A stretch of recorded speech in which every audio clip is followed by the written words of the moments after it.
Lungsod, Kagalang-galang, Francisco Escobareno Dumagos. At ang ating Vice Mayor, Kagalang-galang Chi Atyo. Ating simulan ang ating gawain sa isang panalangin na pangungunahan ng ating Girl Vice Mayor, Marian Ashley Shelo Cabrera. Everybody, let us bow our heads and put ourselves in the presence of the Lord. Heavenly Father, we humbly come before you today to pray for your guidance in conducting the oath-taking of the Boys and Girls Week celebration in the great city of Manila. Lord, please bless these selected student leaders who you have chosen to represent the hope, the voice, and the future of the youth in this humble city. Instill them with the qualities of courage, kindness, empathy, and grant them with the ability to conduct servant leadership. Let them not only speak for themselves, but also for every single children in the city of Manila whose voices they represent. As they state their pledge, remind them and engrave in their minds that their duty is not to gain recognition, but to serve the people around them. Lord, we thank you that you gave strength to their parents, teachers, and mentors in helping them, guiding them achieve what position they have today. Furthermore, Lord, we ask you to bless the Honorable Mayor of this city, as well as the Vice Mayor and cooperating city officials, and grant them the ability to be able to transpose their knowledge and their leadership so that these students may effectively learn how to serve not only their school, but also their city. Lord, as this prayer comes to an end, we would like to remind you that all of our triumphs are all in thanks to you, and all of our victories we serve you. Last but certainly not the least, Lord, we ask you to bless the city of Manila and all of its citizens with good health and a prosperous life. We ask all this in the beautiful name of Jesus Christ, our Lord and Savior. Amen. Makakaupo na po ang lahat.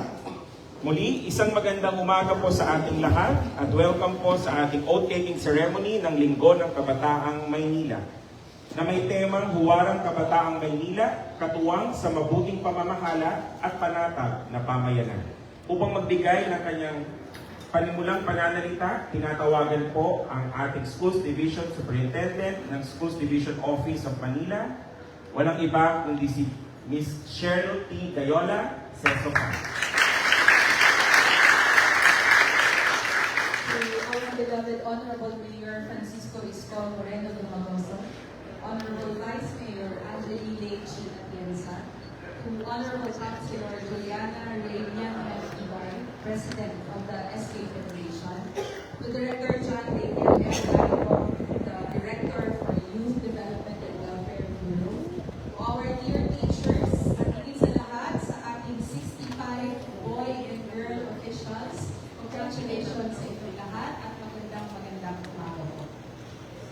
Today is not just the start of Boys and Girls Week. Simula ito ng maiksi at meaningful leadership journey where you will experience what it truly means to serve.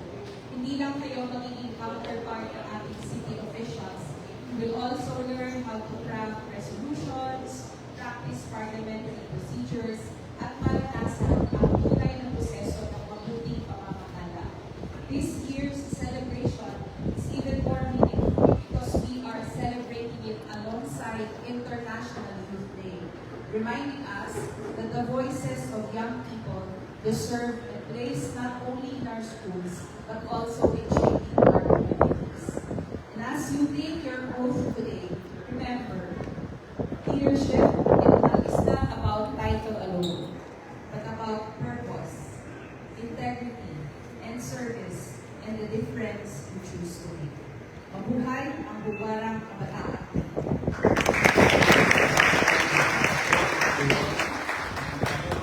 Purpose, service, and integrity as reminder sa ating pamilya. At ngayon naman, upang bigyan tayo ng ating pagtanggap, tinatawagan po ang kagalang-galang Juliana Ray Yanyan Ibay, ang Pangulo ng SK Federation Manila. Good morning to you, our mayor, our vice mayor, our assembly, director po, youth development and welfare bureau,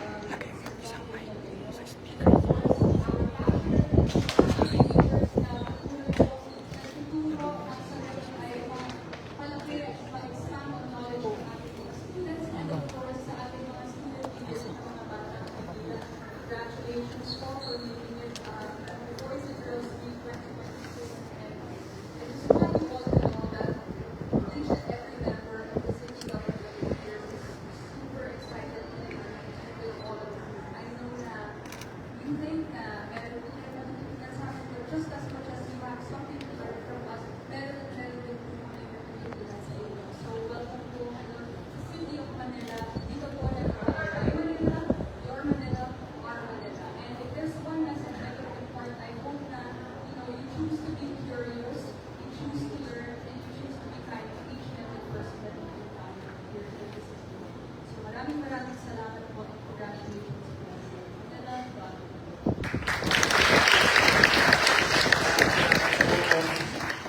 At ngayon naman, upang ilatag ang layunin ng ating gawain, tinatawagan ng Officer in Charge, Director ng Youth Development and Welfare Bureau, John Daniel M. Lai.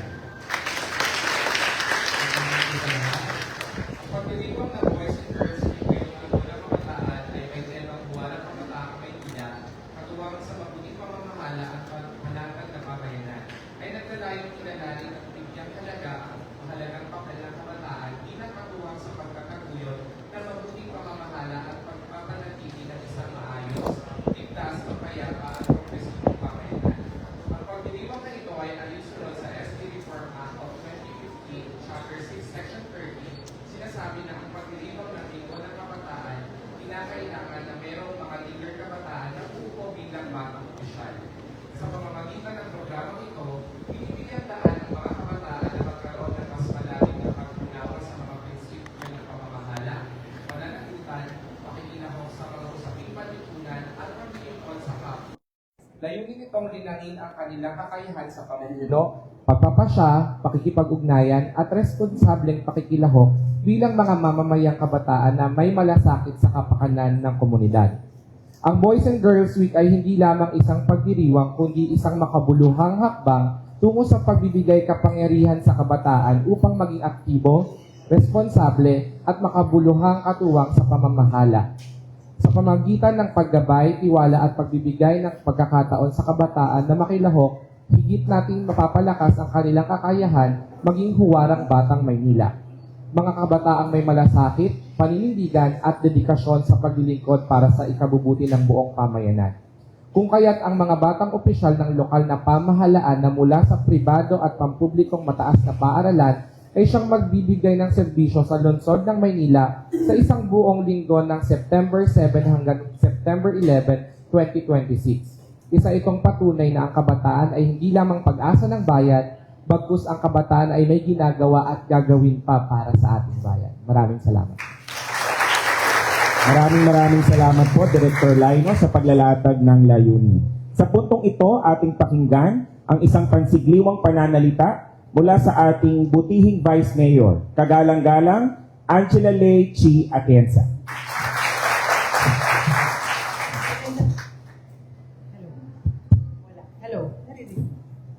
Magandang umaga. And more than anything, congratulations dahil I found out na hinandpick po talaga kayo para magkaroon kayo ng mga posisyon nyo ngayon. Kaya good morning, Girl Mayor. Good morning, Girl Vice Mayor, sa lahat ng mga konsehal na nandito at sa lahat ng department heads. But nevertheless, kanina nung nagdadasal, meron isang medyo tumatak sa akin. Since alam ko marami sa inyo ang gusto nyo mangyari sa buhay, to become leaders, to be government officials, to work in the government someday. But if there's anything na gusto ko impart sa inyo, always believe in servant leadership. Because itong mga taong nasa harapan ninyo, lalo ng ating alkalde, I must really say, ang meron tayo dito ay isang servant leader. And hindi siya kasing palad ninyo nung siya'y bata pa na kayo nandito to actually perform the duties of mga government officials. Ngunit nung bata siya, ang ginawa niya ay nagpursige siya sa buhay. He aimed for a vision and ginusto niya na makatayo ang kanyang buong pamilya. But nevertheless, lahat ng pinagdaanan niya sa buhay, yan ang bumuo para maging magaling ang alkalde natin dito. Kaya for this week or for next week, na mangyayari ito next week na mangyayari ito activities para sa inyo, isa puso nyo kung ano man ang inyong pagdadaanan. At dito nyo makikita na sa Maynila, with the leadership of our mayor, buhay na buhay ang gobyerno niyo. Maraming salamat. God first! Maraming salamat po, Vice Mayor Chi Atienza. At huwag nating patagalin. Para sa kanyang keynote address, ang ating butihing Mayor, Honorable Francisco Isko Moreno Dumagoso. Thank you. Please, sir. Good morning. May pasok.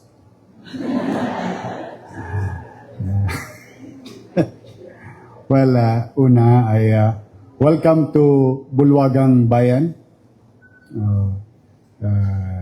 As you can see, the copy of the most famous and one of the major assets lent to national government through National Museum, the Botong Francisco painting. No? As you can see there, dyan nyo na nakita halos ang kasaysayan ng bansa. At maraming portion dyan ay dito sa Maynila. So, thanks to Botong, because of these skills, the next generations and the generations to follow will be reminded of such visual arts of who we are and where we came from. Ayan, sabi ng ating bayani, di ba? Ang hindi lumingon sa pinanggalingan ay hindi makararating sa paroroonan. And these are the type of visual arts that we value as your city government to remind the young, the new generations. We must continue to hope, at the very least, that there will be a government who will really function and serve its people. Because sa mga litrato o taong nakikita nyo dyan, ay marami dyan ay nagbuwis ng buhay upang tayo ngayon ay makatikim ng ginhawa na mas alam natin sa salitang kalayaan. And freedom is not free. Freedom comes with responsibility. And we, as children of today, citizens of today, must be responsible to ourselves, to our parents, and to our community. Hindi po pwedeng itatangan lang natin o ibibigay lang natin sa ating, sa isa na kayo, nagtitipid kasi kami ng kuryente. No, sige nga, buksan mo na lang lahat ng ilaw. We follow what we preach. Kasi, I don't know if you remember, I signed an executive order because of the Iran war to cut down consumption sa electricity because most of the generation of power comes from fossil fuel like crude. At alam nyo naman na malapit na sa Mars yung presyo ng langis. But anyway, going back, nowadays, a very challenging situation in our educational community or institution, as you heard. No? I feel sorry at nakikiramay ako sa pamilya ng mga biktima na nangyayari sa iba't ibang institusyon ng edukasyon in their respective community. Nakakalungkot pa na itong mga pangyayaring ito dala siguro marahil na rin ng access to information ng tao. There is always two sides of the coin. the access to information is good when it is being utilized for you to be better. Yeah? But also at the same time, if you are exposed and unregulated or pariwaraba, kids will be exposed to unnecessary information or hindi nababagay at nasasapat na impormasyon sa takdang gulang. Kaya siguro kung mapapansin nyo sa telebisyon, nanonood ba kayo ng TV? Taas ang kamay na nanonood ng TV. Regular TV. Everyone. As you can see sa mga programa, mapapansin ninyo, sa umpisa ng programa, may advertisement. Or what you call the MTRCB. Ang programang ito ay blah, blah, blah, blah, blah, blah. Because there is a reason behind it wherein binibigyan ng paggabay ng gobyerno sa visual arts yung mga posibleng makapanood ng sambagay na maaring kailangan gabayan ng magulang o gabayan na nakatatanda and so on and so on. The same thing with the technology today. And because of we as Filipino aspire for something else or to better ourselves, sometimes we get encouraged with what we see in the virtual world. And the tendency of some is to get too much excited and perform such unnecessary activities and resulted to harming fellow students. Ako po, nung bago pa mangyari ang Zamboanga, kami nila Director Gayola ng inyong SDO at 10 ng school board, we really I came up with a very strong way of doing things. Forgive me for doing so, because I'm going to really to expel any student kapag nahulihan ng mga ganitong ekwipo or gamit na hindi naman kailangan dalhin sa loob ng paaralan. It may be harsh to some, but I rather have you to be with your mother and father pagdating ng 3:00 o 5:00 ng hapon. Makauwing ligtas, buhay, at panatag. Yeah? I really don't mind to segregate the few to keep the general population safe. Hindi naman to Mr. and Mrs. Congeniality contest. Ang paggogobyerno is sometimes you really have to bite the bullet in leadership. And that you will know along the way with your experience in the coming days. In leadership, sometimes maasim man ang suka, kailangan mong inumin for the sake of your people, particularly their safety. Now, going back as a student, alam niyo, masarap mag-cancel ng klase, no? Yeah. Okay, mag-alala. I don't know with them. I don't know. I really don't know. Private school ka? Ikaw, private din? Public. Anong school ka? Asin po sa Mora and Carlos. Oh, sa Mora. So dito, ikaw, Ma'am Gayola, public. Tatlo kami rito. Mga produkto ng public education system katulad ninyo. Honestly speaking, magkaiba nga tayo ng maari ng henerasyon. But our generation, to some, especially the woke, mga woke, yung feeling privileged lagi. They think that they are more privileged than the others.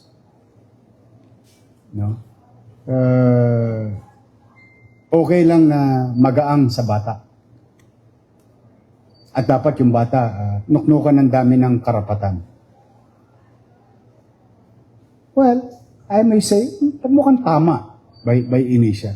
But if there is no discipline among ourselves, we must be disciplined by our teachers, leaders, and so on and so forth. Because without it, chaos. Kapag lahat ng tao ay gusto maging pribileyo o feeling privilege o laging may me, and only me, then there is no we in the community. And in the community, it's always we. In the government, there is always we. We, together, build our future. So, sa mga atabs na nandito, totoo, gusto ko kayong cancelin ang klase ninyo pagka umuulan. Promise, I love your safety. More than anything else, under Section 16, I would love to. Pero alam niyo, sa totoo, ewan ko lang kung napapansin ninyo. Missing an opportunity to learn for that particular day. You cannot buy back time. You can always lose money, but you can get back money. But when we lose time, we lose opportunity. And if I may put it in right perspective, time is the most expensive commodity in this world. If we lose time, we lose opportunity in all matters. Development, opportunity, growth. Kaya pagpapasensya nyo na, while we encourage data, pero yung mukha yung data hindi pa rin tumutugma. Kasi paminsan-minsan hindi nagte-text yung ulap eh. Lumiliko eh. Science would tell us, and our scientists would tell us, there is grave danger, then only to find out, o lumiko yung ulap. Minsan naman sinabi tuyo, abay, bigakalain mo biglang uulam pala. So, your government really working hard to keep you safe. At the same time, to keep you in school. And modesty aside, you're from Manila Science, Mayora? Oh. Sino taga Magsaysay? You're from Magsaysay. Albert kasi is elementary, and Almario is elementary. So you're from Manila Science, and you're in Magsaysay. Look at their school. That is the North Star of our statement, where we claim that we are investing into MBN. MBN means minimum basic needs. Education, healthcare, housing, and jobs. And those two schools that I mentioned, out of 4 already, you'll see their schools. Parang Lasal top na yung Manila Science. In fact, mas maganda pa, pero kung minsan sa ibang private school.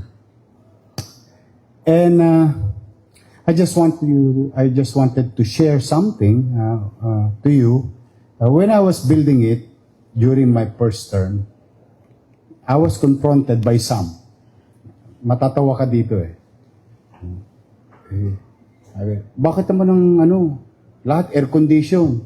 Bakit ang masyadong malaki, masyadong maganda, blah blah blah.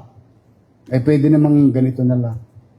What I answered in return, doon sa kaibigan ko. Bakit? Pagka gobyerno ba kailangan mema? May magawa lang? Or, with the limited resources, you can come up with a solution that is better than the private sector. Bakit? Mas mayaman ng gobyerno. Yung private sector, kailangan magbenta ng produkto, baka kumita. Yung gobyerno, walang gagawin. Igaganon lang yung palad.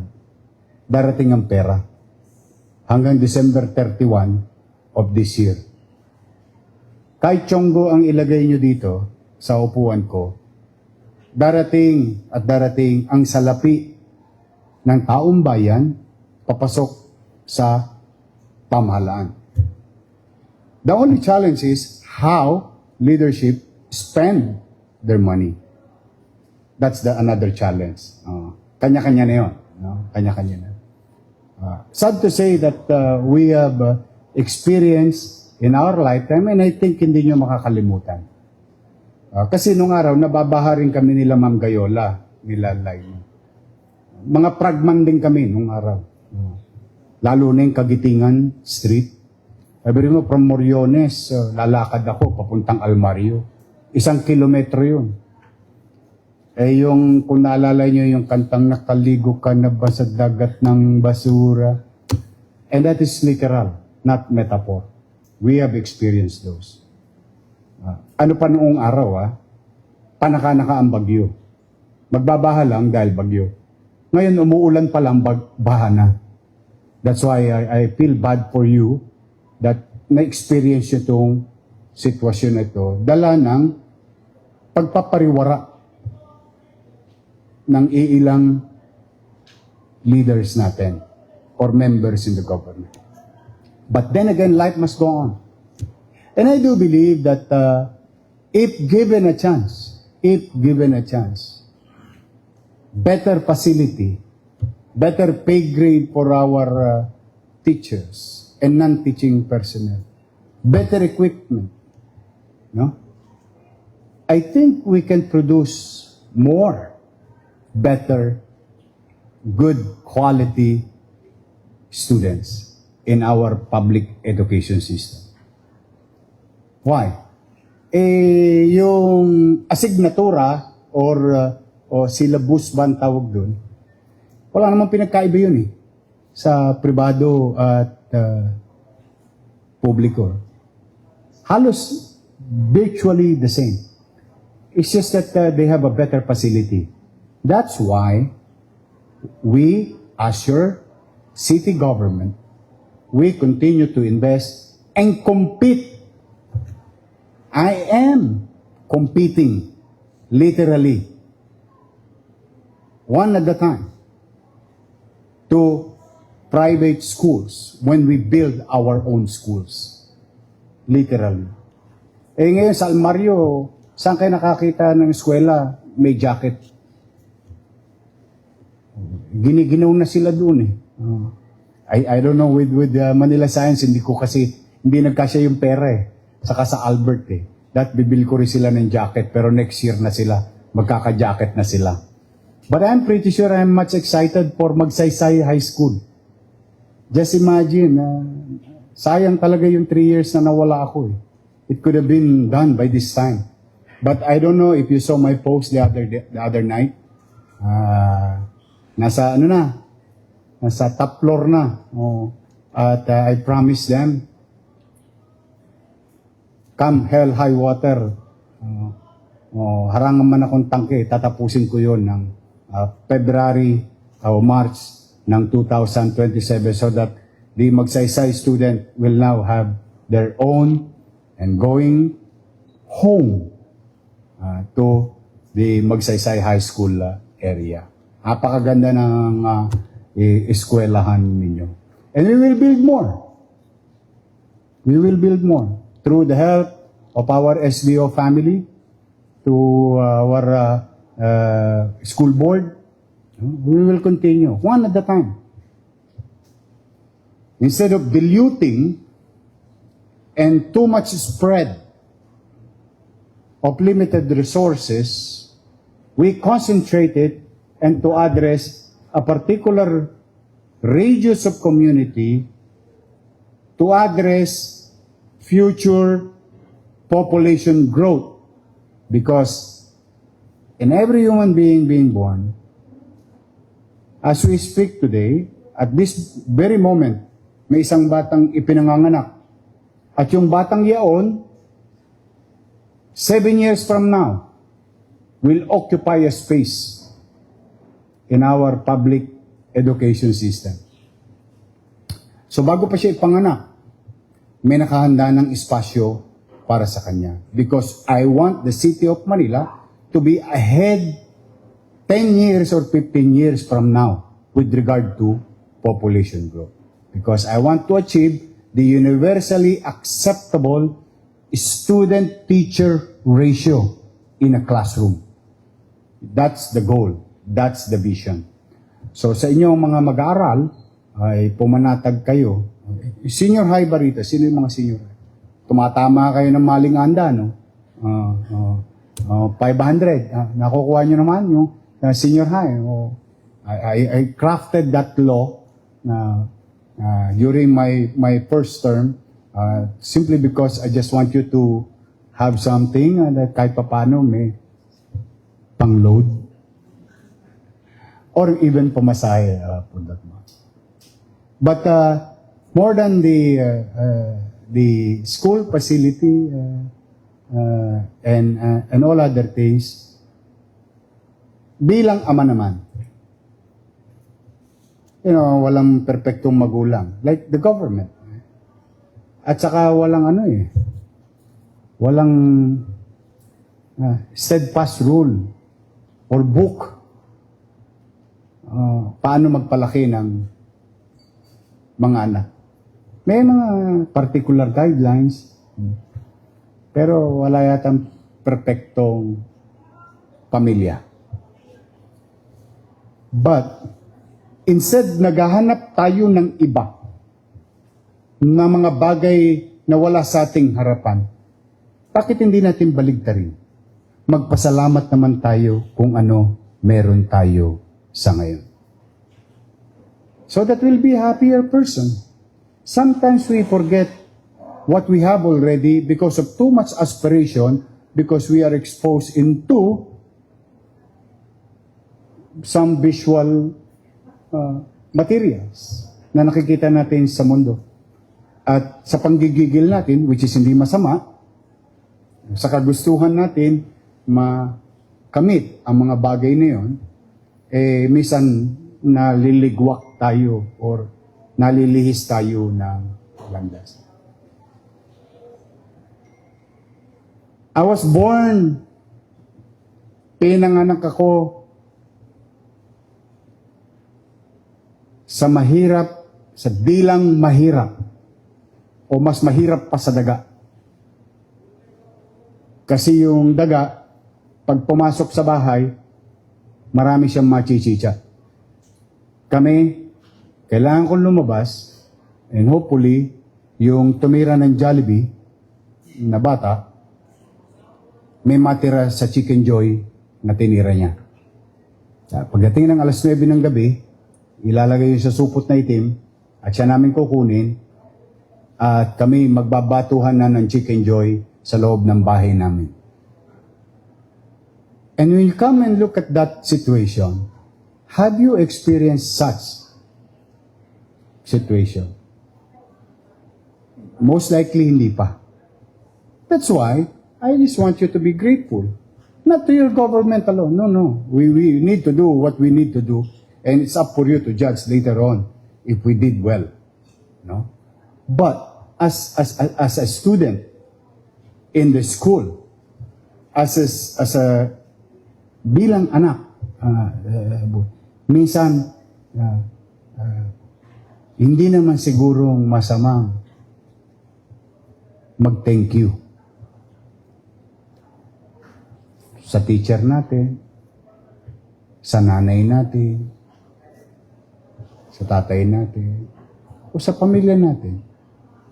Baka lang nakakaligtaan natin kasi may mga napapanood ako, hindi, obligasyon ng magulang na ayusin ang kanyang anak. Kaya wala kaming dapat ipagpasalamat. Well, if you grow up in America, I understand kasi iba yung kultura ninyo. But we as Filipino, we always love our elders. We care for them. Even in their up to last breath ng mga lolo't lola natin. Hindi natin itinitingga sa mga institusyon. Kinakalingan natin. Because that's who we are as Filipino. And we should not change that. That we always grateful to our family. Lalo na kayo ngayon, kung buhay pa ang inyong nanay at tatay, you love them. Show that you care. Ako, ewan ko sila, ewan ko si Ma'am Gayola, malamang kaming dalawa, ako, tiyak, uli lang lubos. Ako'y solong tagapagmana ng malaking lupain ng nanay ko. Bulo-bundukin na tumuusok pa.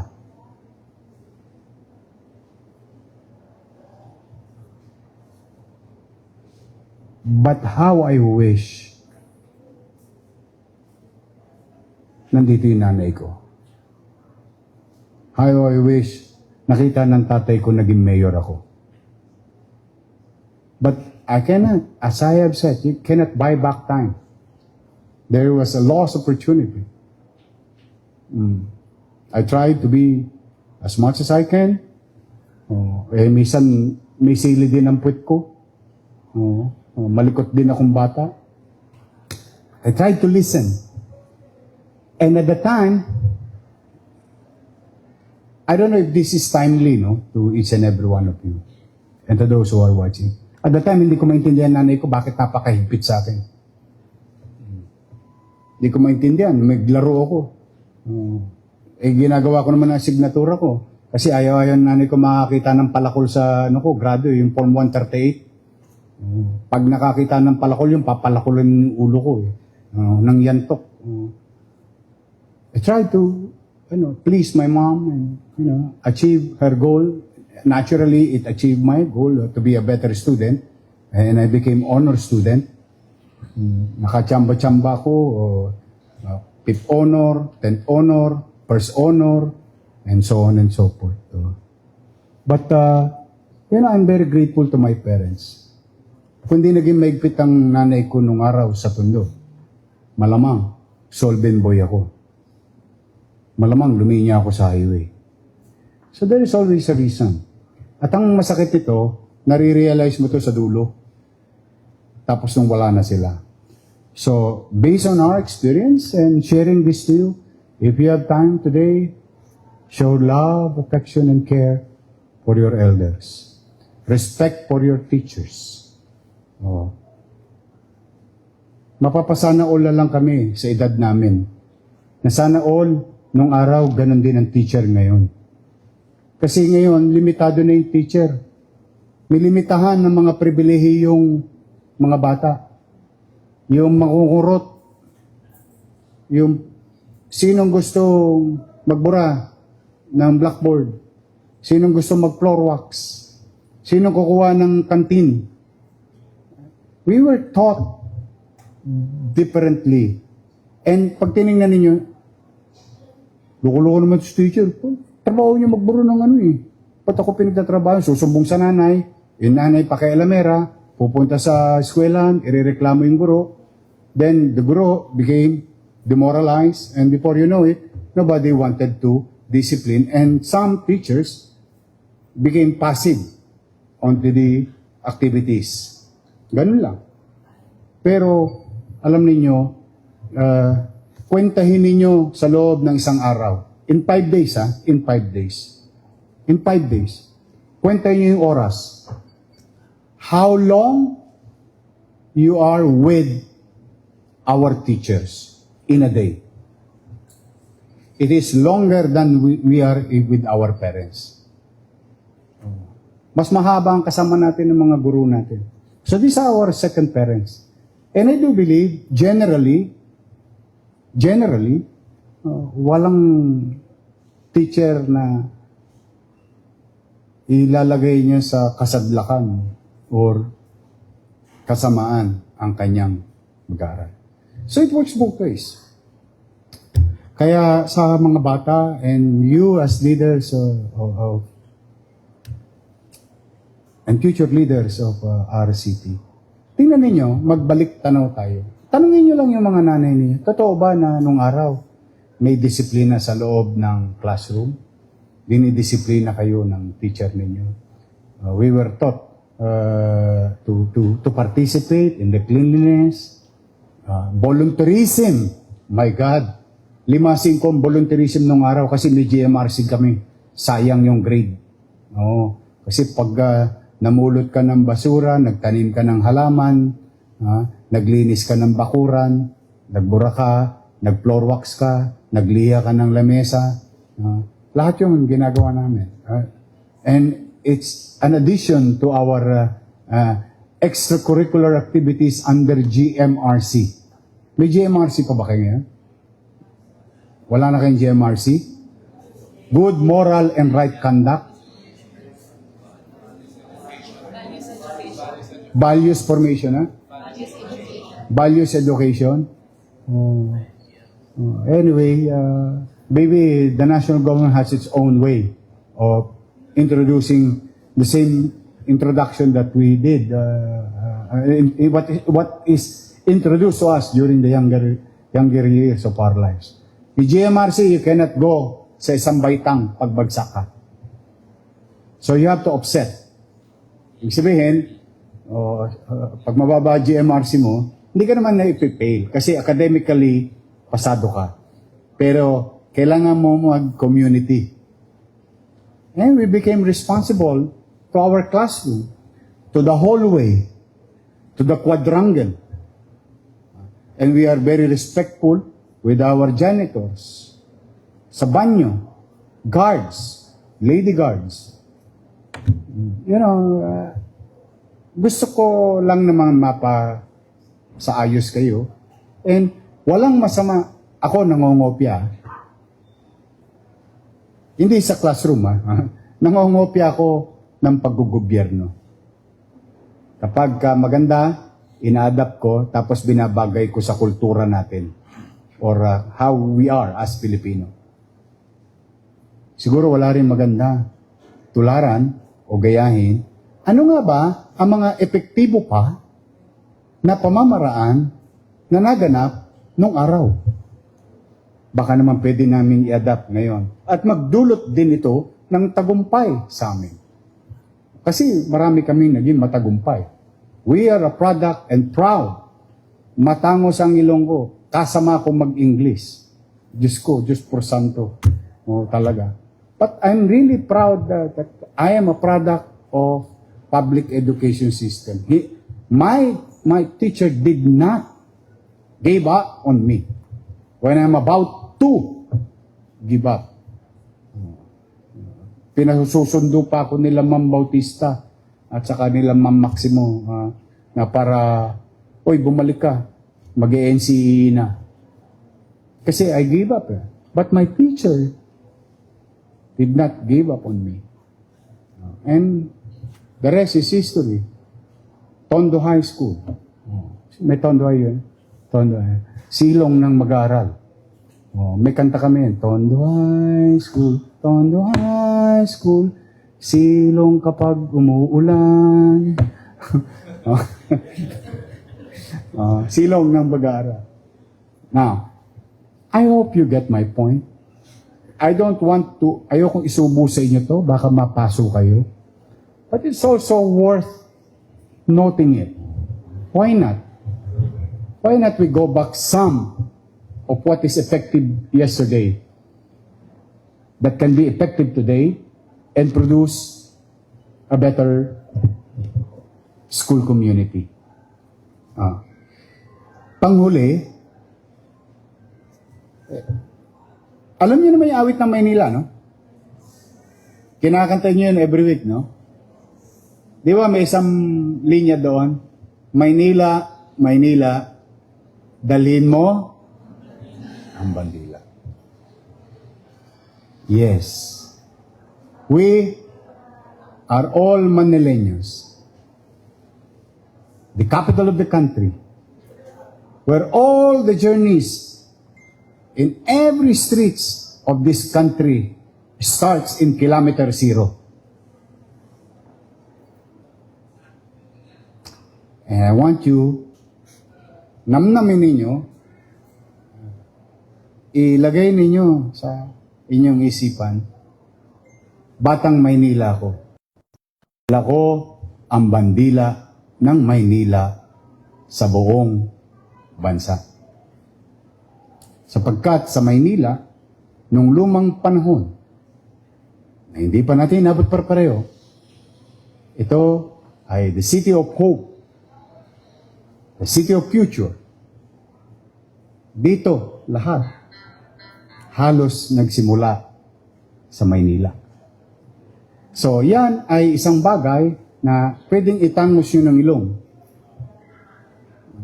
While they're ahead of us economically because they were developed late. We were developed 500 years ago or 455 to be specific. No? So we are an old city. But if there's one good thing about being old city, pag tinignan nyo, mas aspirational yung BGC. Tama, mali? Makati, maganda yung mga building. Tama, mali? Doon sa may Pasig, maganda mga building. Tama, mali? But they don't have a soul. There is no story to tell. If there's one good thing about being Manileño and a very old city, in every streets of this city, in every corner, in every part of it, there is always a story to tell. Success and failure. There's so much history, so much something to share, more than the opportunity. Yan ang itinatangos natin ng Ilong bilang Batang Maynila.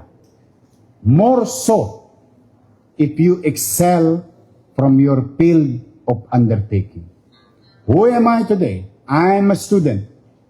I'm going to excel in my academic journey. I will not waste the opportunity given to me by my parents, by my government, by my teachers. Because sa kabilang dako ng lipunan, may mga batang kasing idara ninyo. Walang oportunidad na makapasok sa pag-aaral kahit ito'y libre. Mas minabuti nilang piliin ng kumita agad at gamitin yung maliliit nilang muscle to make a living just to survive. So you are lucky. Maswerte tayo. But I want you to excel from your field of undertaking. Today, I'm a student. I will not waste time. I'm going to excel from you. Because some of you will be doctors. And in fact, I want you to be doctors and nurses. Or maybe lawyers, some of you. Or professionals. But your city, when the time. Pag the time yan, o nga pala. Senior high na kayo, saka junior high, di ba? O by the time, you're about to take that course or journey. Your city now is ready to accept more students sa PLM College of Medicine. Because as we speak today, we are building a 5-story separate brand new building for College of Health and Allied Sciences. Yes. And the good news for that future of yours is today we can only accommodate 300 student cap. But with what we are building right now is we can accept 5,000 students. So when you do the math on how we are preparing our city in the next few decades to accept more and produce more medical practitioners in the city and in the country. And this is one way of your city government to be part of the what you call nation-building approach. So kaya baka magdo-doktor kayo, mag-nurse kayo, medtech, and so on and so forth. There is a space for you in the future. But for now, for you to achieve that, galingan yung mga grado ninyo. Baka magkaroon kayo ng palakol, ha? Ewan ko kung may namamalakol pa ng ulo ng nanay ngayon, ng bata ngayon. But I wish you good luck. As I have said, mga batang Maynila kayo, dalhin ninyo ang bandila sa buong bansa. Kaya? Okay. Mag-iingat kayo. At send my regards to your parents. And I'd like to assure you, we, the people here in front of you, and all our colleagues in the local government unit, in our own little way, we will not stop. Hindi perpekto ang gobyerno ng Maynila.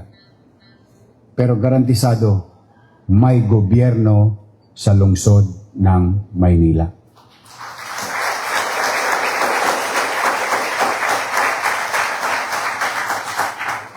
At pasabi ninyo sa mga magulang ninyo, pipilitin ko laging magbuti, mainam, masinop, at epesyente kayong paglilingkuran. May awa ang Diyos. So I wish you guys good health and success in life.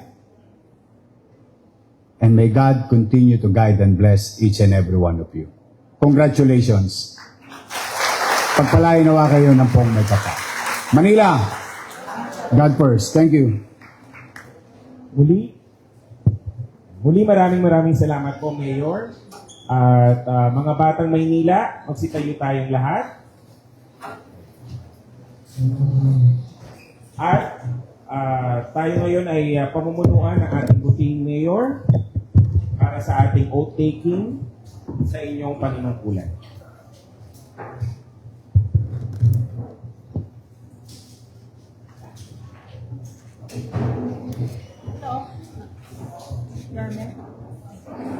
Naka ano yun? Mayor. Ayan. There you go. Okay. Raise your right hand and repeat after me. Ako si nanahirang bilang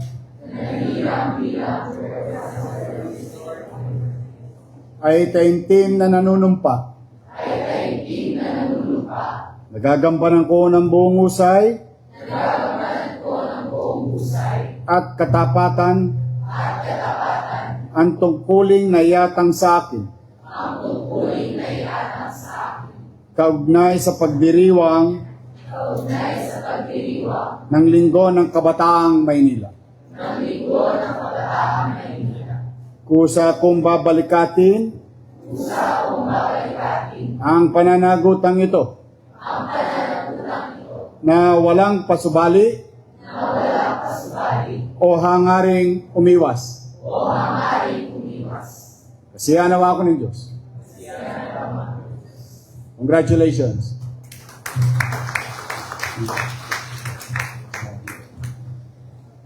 At ngayon naman ay ating pakinggan ang acceptance speech ng Girl Mayor ngayong taon na si Ryan Joseph O. Echayco mula sa Manila Science High School.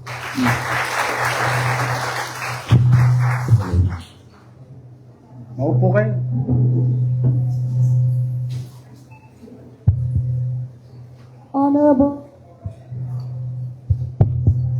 Honorable Mayor Francisco Moreno Domagoso, Honorable Vice Mayor Angela Lei G. Atienza, Honorable Councilor Juliana Ricibay, Youth Development Welfare Bureau Director Mr. John Daniel Reyno, Schools Division Superintendent on Manila Dr. Cheryl P. Gayola, distinguished officials of the City Government of Manila, our teachers and mentors, my fellow youth officials, magandang araw po sa ating lahat.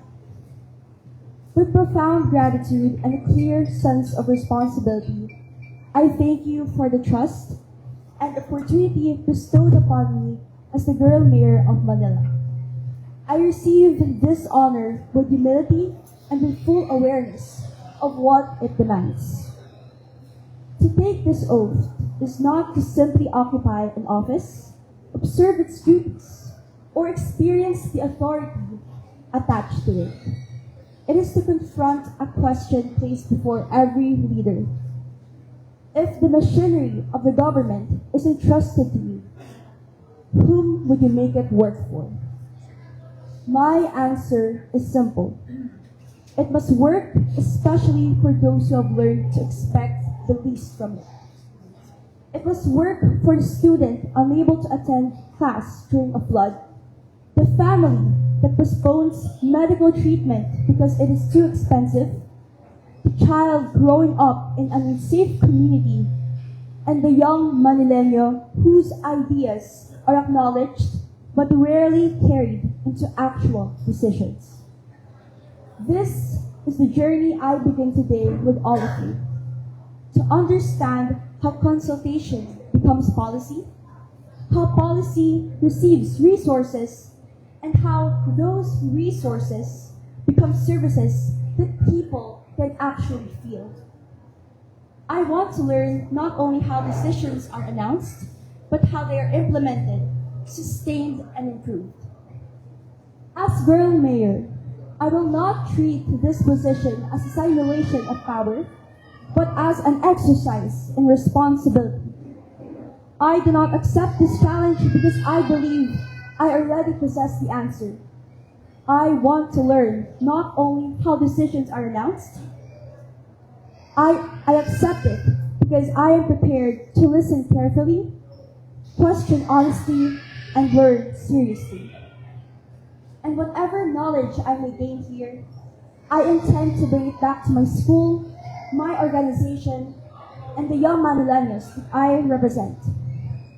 Youth participation becomes merely symbolic when it ends with a ceremony.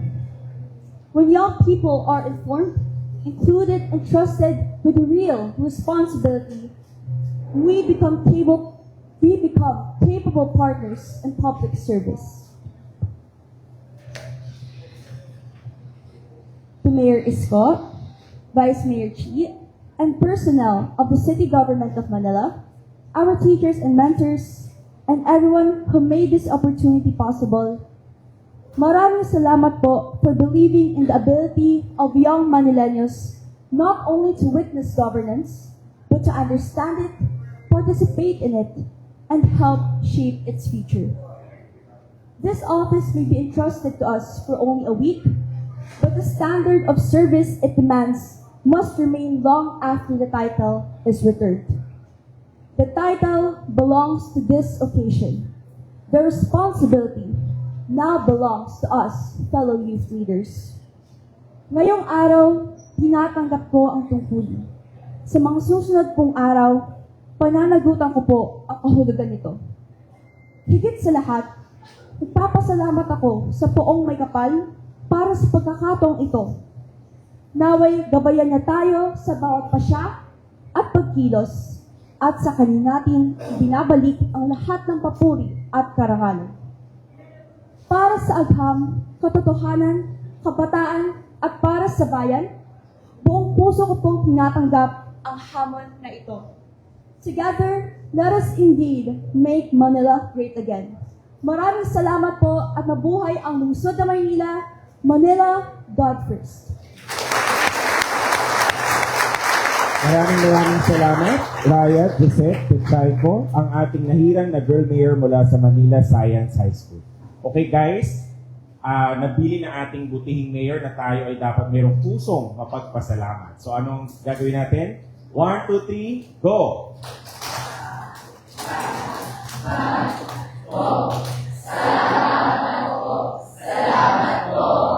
May practice kayo, ha? Thank you po. Okay yun, ha? Oh, sige, let's do it again. One more time. Go! Okay yun, ha?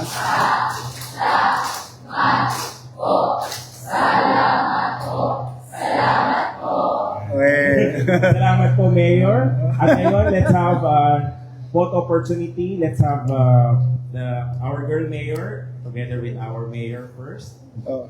Meron ba taga-pais dito? Meron. Dumating ba yung McDo nung nakaraan? Ha? Okay, good. Sige, halika. Todits.